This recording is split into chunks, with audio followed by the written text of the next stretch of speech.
Estás en el segundo tema de crecimiento y desarrollo infantil de la asignatura de autonomía personal y salud infantil. El tema hace referencia al crecimiento y el desarrollo. El crecimiento es un incremento cuantitativo del volumen y el número de las células. Es un proceso continuo que se inicia desde el momento de la concepción y no es ni lineal, ni constante, ni uniforme, y la etapa más significativa es en la etapa prenatal y en la pubertad.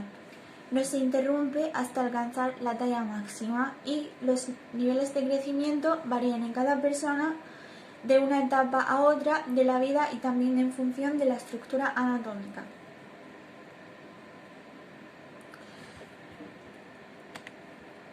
El desarrollo es un proceso cualitativo y consiste en la transformación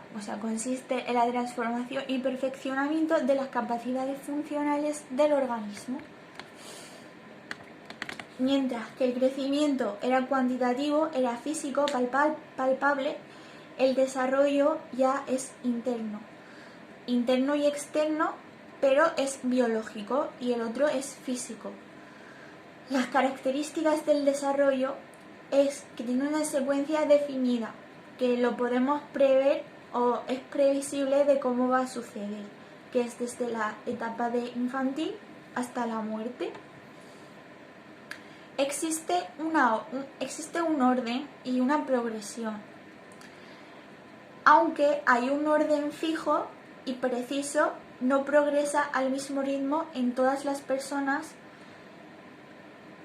Y aquí estaríamos hablando de tipo retraso del desarrollo, que aunque ese niño puede ser que en el momento presente un retraso del desarrollo en comparación con los otros niños de su misma edad, no quiere decir que ese retraso sea permanente, porque no tiene por qué progresar al mismo ritmo en todas las personas, aunque obviamente en ese momento sí está teniendo o tuvo un retraso del desarrollo. Bueno, dice que el crecimiento y el desarrollo son dos etapas, es un proceso dinámico que tienen múltiples dimensiones relacionadas entre sí.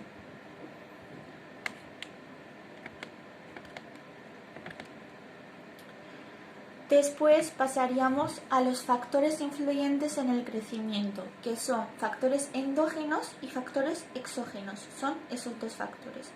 Y cada uno de esos dos factores tiene sus propias cosas. Los factores endógenos serían genéticos, relacionados con la gestación, hormonales y ligados al sexo. Son 4. Ahora, los factores genéticos obviamente son enfermedades genéticas, hereditarias, etc.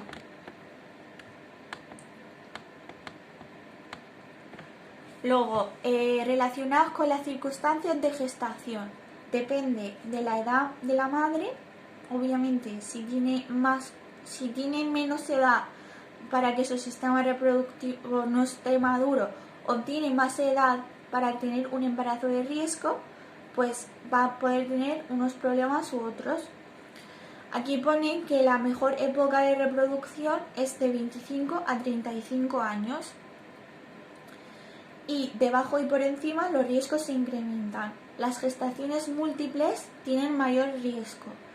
Y el mejor parto o la mejor gestación se considera que es la segunda gestación, el segundo embarazo, mientras que el primero y el tercero tienen mayor dificultad y a partir del tercero aumentaría el riesgo.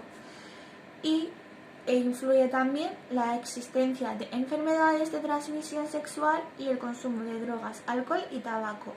El consumo de drogas, alcohol, tabaco y enfermedades de transmisión sexual obviamente no solamente depende de la madre, sino también del padre.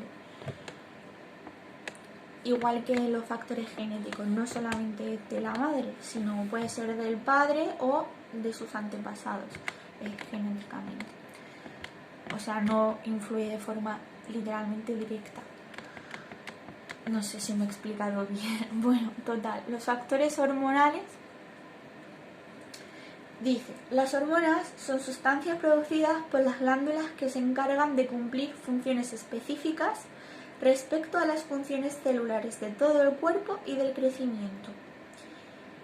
¿Qué pasa? ¿Qué pasa? Que si tiene una disfunción hormonal le puede afectar a su desarrollo.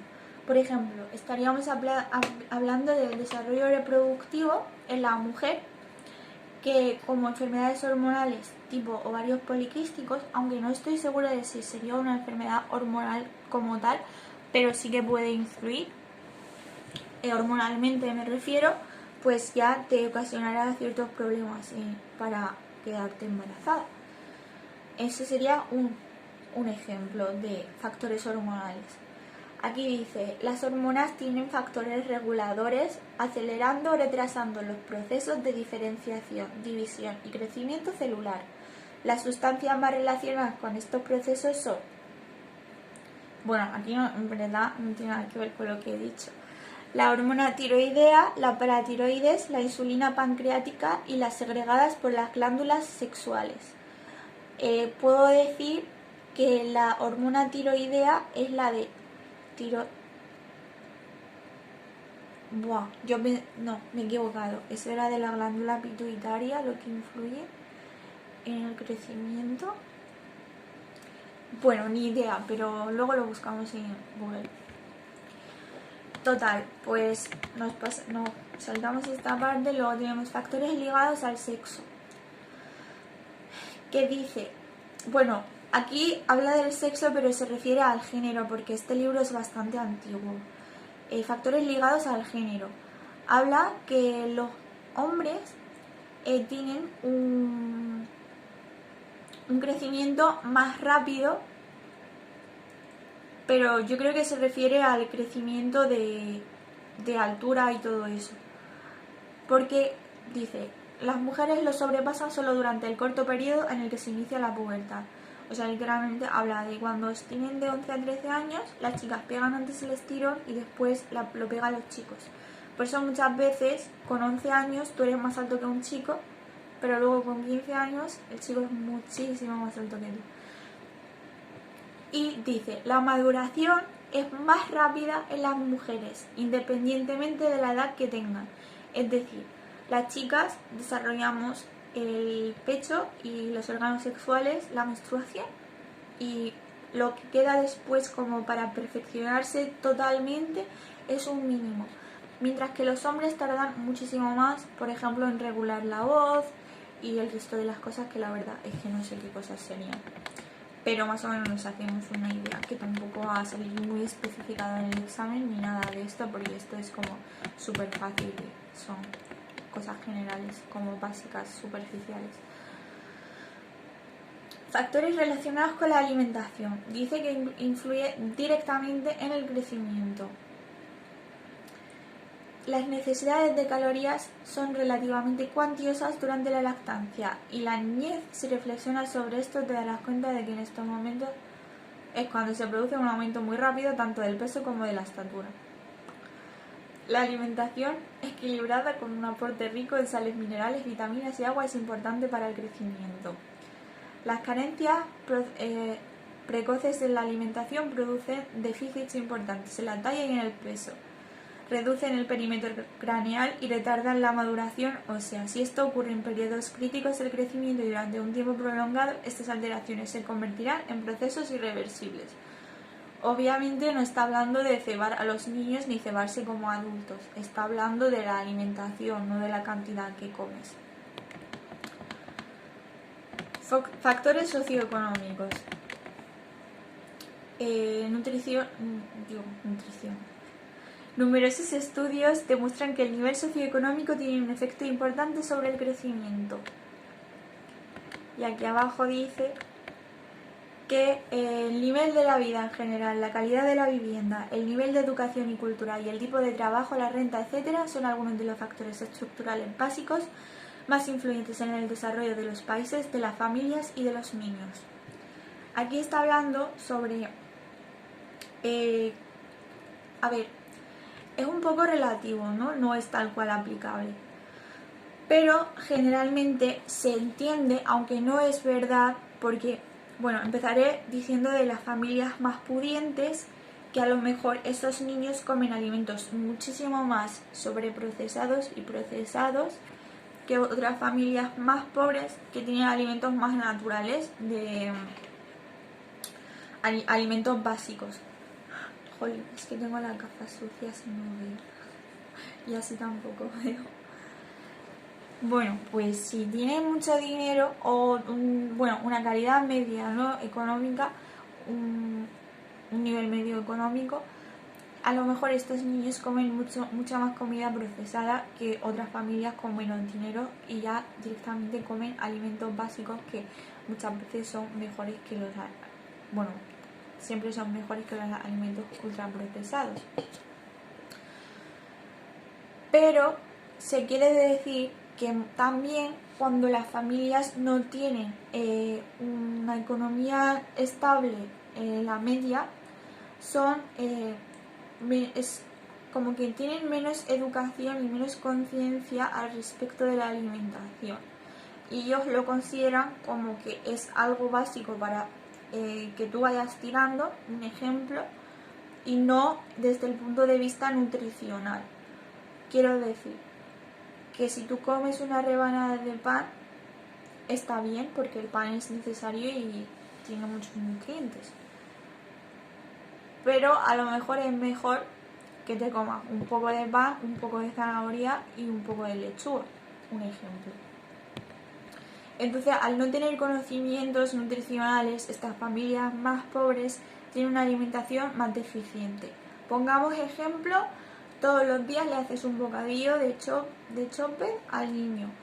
Pues no está bien, porque no tiene... Está bien, pero se puede mejorar. No sé, no quiero tampoco enrollarme. Creo que se entiende bien, ¿no?, lo que estoy intentando decir. Que no es directamente proporcional, pero hay muchos factores que influyen dependiendo de qué cosa. Y hay otra cosa que me gusta que dice la calidad de la vivienda, que en esta, o sea, en el grado superior de educación infantil hace mucho hincapié en qué entorno están creciendo los niños, entorno visual, porque se ve que es súper importante psicológicamente, les afecta en todo. Y generalmente en sanidad sí que se estudia la calidad de la vivienda como un factor para la salud mental, física, psicológica. Y después tenemos los factores psicológicos, que dice que las carencias afectivas causan alteraciones en el crecimiento infantil, sobre todo durante el primer año de vida, y los niños con carencias afectivas presentan un retraso en el crecimiento, aunque no padezcan o sufran ningún tipo de enfermedades. Obviamente no es literal, pero sí que es súper importante, o sea, aunque aquí está hablando del crecimiento como tal, pero es súper importante lo de las carencias afectivas y todo eso es súper importante para que ellos desarrollen una mentalidad sana. Y dice, los desequilibrios endocrinos provocados por factores psicológicos influyen y determinan el proceso del crecimiento. Después tenemos desarrollo físico infantil. Esto es una gran shit que la verdad es que no me apetece nada explicarlo. Solamente voy a decir que esta información se refiere en los primeros meses a nivel celular, porque la verdad es que no me gustaría, bueno, creo que nadie va a ver este video, pero no me gustaría que lo viera en una persona religiosa o antiaborto y se lo toma literalmente, porque se refiere a nivel celular, no se refiere a desarrollado como tal, sino celularmente. Y ahora procedo, sin más enrollarme más, teniendo en cuenta que es a nivel celular solamente. Después tenemos el primer mes del feto, durante el embarazo, el cigoto, que es la unión de la célula, o sea, el cigoto es la célula que es el resultado de la unión entre el óvulo y el espermatozoide. Cuando se unen, surge el cigoto. Eleva su tamaño 10.000 veces y mide entre 1 y 2 centímetros. Todos estos meses que voy a contar se refiere al final del mes y no al principio. Después, a nivel celular tenemos inicios de cerebro, riñón, hígado, aparato digestivo, el cordón umbilical ya funciona a nivel celular. Y aparecen las primeras formaciones de vértebras y costillas a nivel celular. Y teniendo esa frase, como cada frase que yo diga tiene que terminar a nivel celular, porque me da mucho miedo que se malentienda. Después tenemos el segundo mes. Ya empieza a parecerse a un bebé. Empieza ya el desarrollo de las partes faciales. Lengua, brotes de dientes, los brazos tienen manos y dedos, las piernas se distinguen rodillas y tobillos y dedos. Y empieza a surgir una capa fina que permite la reacción ante estímulos táctiles, que más tarde le va a permitir que el bebé pueda mover los brazos y las piernas y pueda abrir y cerrar la boca. Tercer mes, ya empieza a distinguirse el género del bebé. Los riñones se trabajan y la sangre circula por el cordón umbilical. La cabeza supone una tercera parte del feto. El corazón va a 160 pulsaciones por minuto. Las costillas y las vértebras se forman por el cartílago. Y los órganos reproductores tienen óvulos y espermatozoides inmaduros. Tienen uñas y ya empieza a mover las piernas, los brazos, la cabeza y abre y cierra la boca, etc. El cuarto mes. El cordón umbilical crece y está largo como el feto. La placenta ya está totalmente desarrollada y el líquido amniótico se renueva. ¿Cómo se renueva el líquido amniótico? El bebé traga el líquido y después lo desecha orinándolo. O sea, lo renueva orinándolo. El quinto mes. El bebé puede estirarse y retorcerse como si estuviera fuera de la barriga.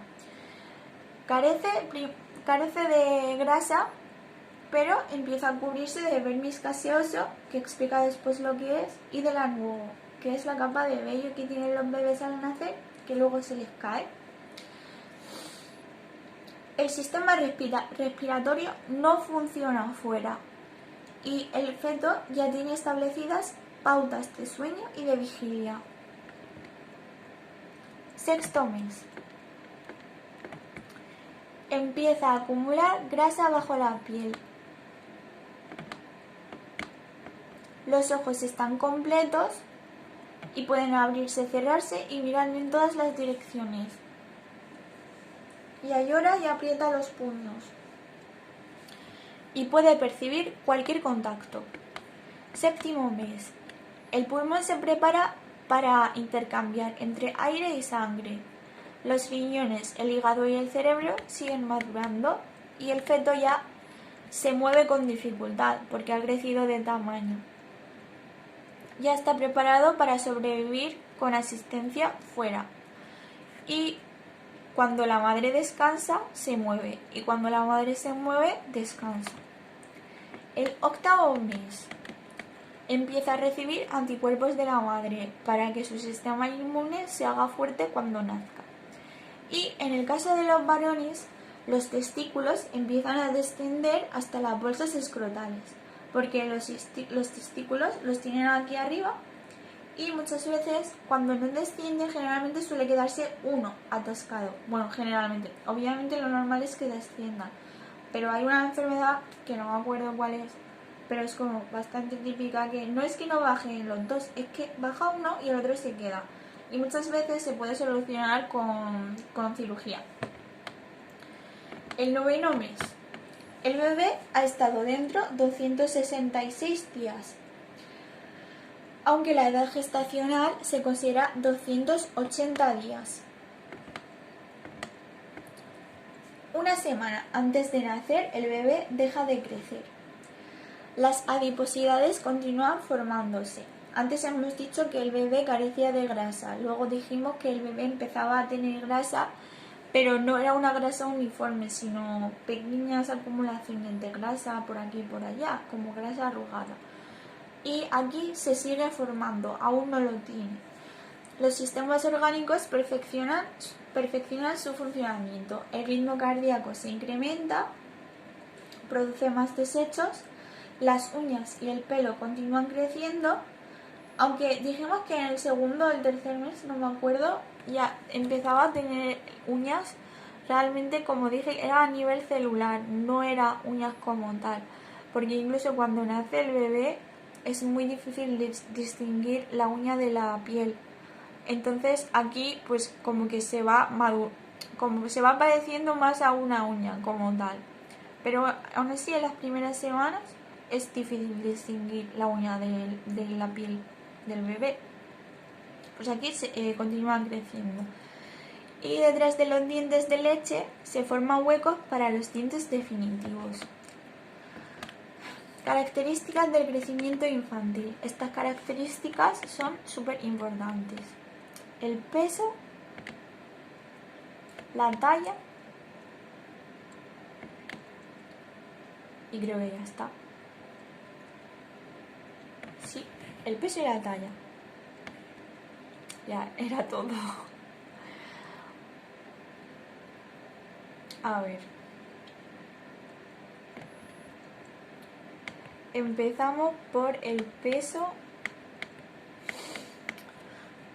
Vale, los bebés cuando nacen tienen que tener aproximadamente entre 3.200 a 3.500 gramos.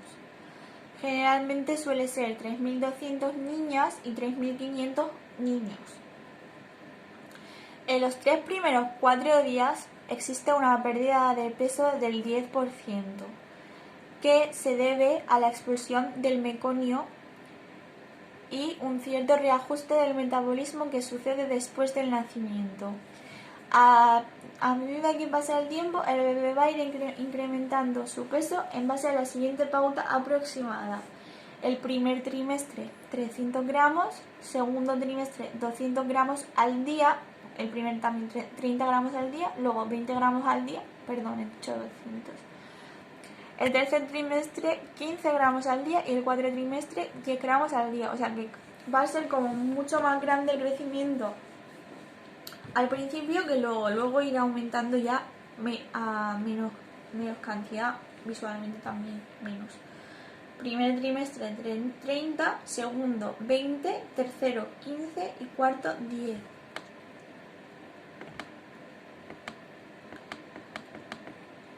Para hacer un seguimiento del peso, la frecuencia de pesada debe ser los primeros días y semanas, es primero a diario y luego cada semana, más o menos. A los 6 meses se le suele pesar una vez al mes y a partir del segundo año de edad se le pesa cada 6 meses o 12 meses, o sea, o 2 veces al año o una vez al año. Lo voy a repetir. Los primeros días y semanas se le pesa a diario los primeros días, como que se le pesa todos los días mientras esté en el hospital. Y después se le pesa cada semana. A los 6 meses se le empieza a pesar una vez al mes. Y a partir del segundo año se le empieza a pesar 2 veces al año o una vez al año. Desde la escuela infantil es recomendable hacer un seguimiento del peso del niño que permita detectar posibles anomalías respecto a las curvas de crecimiento que te mostraremos más adelante. Supongo que aquí más o menos se referirá al típico informe médico que nos mandaban en el colegio anual, pues algo así, porque no creo que tampoco en los kinder se pongan ahí a pesar a los niños. Supongo que sí, pero no para esa función. Para pesar a los lactantes, bueno, esto ya en los hospitales siempre se hace así. Para pesar a los lactantes se utiliza un posabebés. que se coloca al bebé tumbado o sentado según la edad y la destreza. O sea, si es un bebé recién nacido, obviamente no se le va a sentar, se le coloca tumbado. Y un poquito más mayor, ya pues cuando se le pueda sentar, más o menos a los 6 meses, ya se le sienta, si se deja. Luego, aquí dice, a partir de 2 años, pero también sería un niño que no se deja, se pone a saltar o lo que sea, aunque sea más pequeño, cuando no ni se mantienen en pie o son niños inquietos, se les pesa con la madre y se les resta el peso de la madre y ya está. Luego, bueno, aquí no... lo va a decir ahora con la talla. Que la talla media es de 49 para chicas y 50 centímetros para chicos. El niño, la niña y el niño van elevando su talla y al cumplir los 4 años suele doblar la talla que presentaba al nacer. O sea que si medía 50 centímetros al nacer, con 4 años más o menos podrá medir 1 metro. Y desde el nacimiento las niñas suelen crecer algo menos que los niños. A partir de los 9-10 años el ritmo se invierte. Es lo que hemos dicho antes. Las chicas generalmente solemos ser más bajas que los chicos. Menos en la pubertad, cuando pegamos el estirón, o bueno, dependiendo de cuando pegue el estirón cada uno. Yo creo que crecí con 11 años. Y cuando pegan el estirón, las chicas lo pegan antes. Pero luego los chicos crecen muchísimo más que ellas. Como que nosotras pegamos el estirón y ya nos estancamos. Mientras que los chicos, aunque pegan el estirón más despacio, lo que aumentan es mucho mayor que lo que aumentamos nosotras. Un ejemplo. Yo en sexto medía 1,47 y ahora mido 1,57. Yo he crecido 10 centímetros. Pero los chicos crecen más. A lo mejor pues crecen 30 centímetros, ¿sabes? O más. Si un niño pues con 11 años medía 1,47 como yo y luego pues ahora mide 1,87, ¿no? Pues como que muchísimo más mayor, un punto de comparación. Luego dice, a los 2 años lo que se mide es la longitud, hasta los 2 años, perdón. Se le mide la longitud al costado, estirándole el cuello y las piernas a la vez que se le juntan los tobillos. Esta medición se hace con un tallímetro horizontal. Se le llama tallímetro horizontal. Es como una camita, una cuna de estos como de hospitales. Es como una camita y tiene como una regla y se le coloca como una cosa aquí en la cabeza y otra en los pies y los miden con eso. A partir de los 2 años ya se les coloca de pie y el tallímetro ya es vertical, como el de los adultos. No tiene ninguna dificultad. Uno es como una camita y el otro es normal, el de adultos. Lo digo porque yo al principio cuando lo estudié me rayé un poco. Y después, a ver, aquí dice 2 curvas de crecimiento. Curva edad-longitud y curva edad-peso. ¿Qué es esto? Pues es como unas hojas que lo podéis buscar en Google, que pues un ejemplo, ¿no? Aquí pone el peso, como pesos diferentes, y aquí pone